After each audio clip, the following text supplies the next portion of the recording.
We used a tape video recording camera which is HD ready for all filming in the project. We were given this camera by the college and we used it throughout the filming as we found it easy to set up and use. With this camera we needed to adjust focus and white balance for each setting to make sure the footage was taken by the camera came through as clear as possible. We used the tripod to make sure the camera was steady, making the title sequence look more professional. Also, we used it to get a wider range of angles, for example some high and low shots rather than just mid-height ones.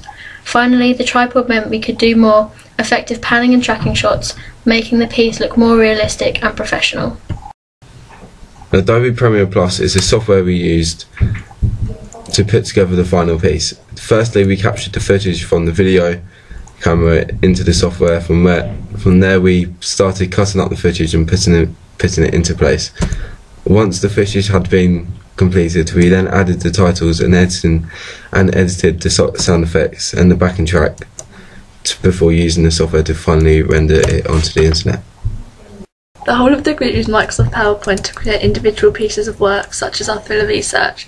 This was easy to use because we could get screen grabs and pictures to help explain what we were talking about in the analysis parts of the project, and this looks a lot more presentable on PowerPoint rather than Word. Finally, our pitch to the class is very easy to do using PowerPoint. This meant we could present a lot of information to the class easily, so everyone was interested by the pictures, but also understood the concept of the film.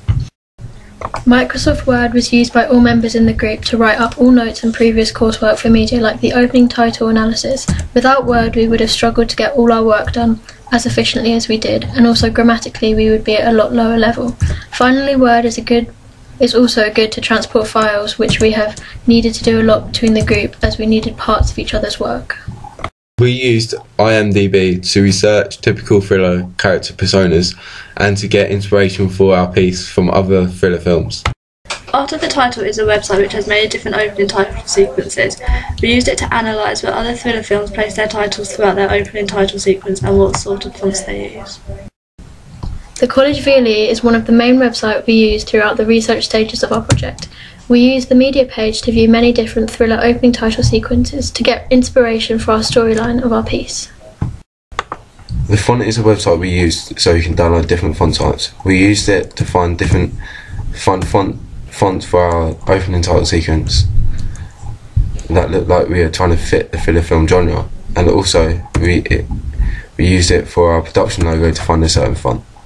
Computech is the website we use to get our sound tracks. It's a simple website to understand. You take certain genres that you would like your track to fit into, then it gives you a range of different tracks that you could use.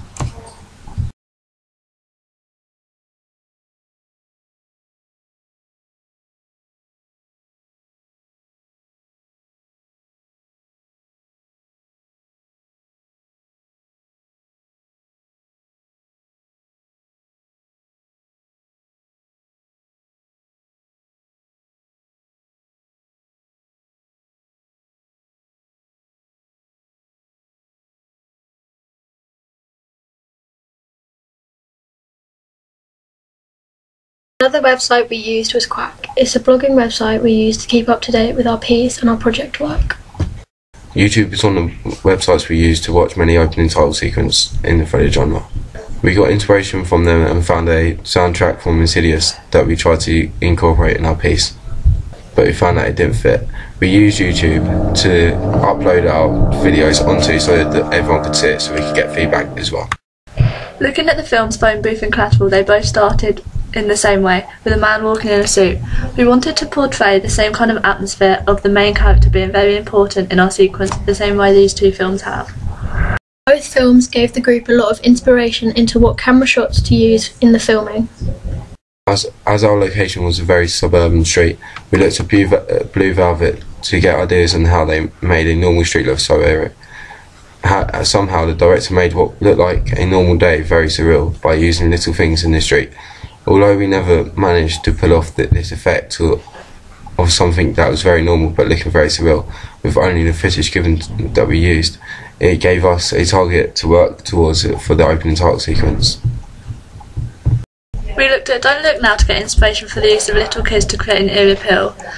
Also, the film sequence uses lots of connotations of blood, which we planned to do. Although we didn't use either of these two ideas, the opening title sequence still gave us some ideas on using digital noises to cause a more shocking appeal. and the use of music than silence to create eeriness.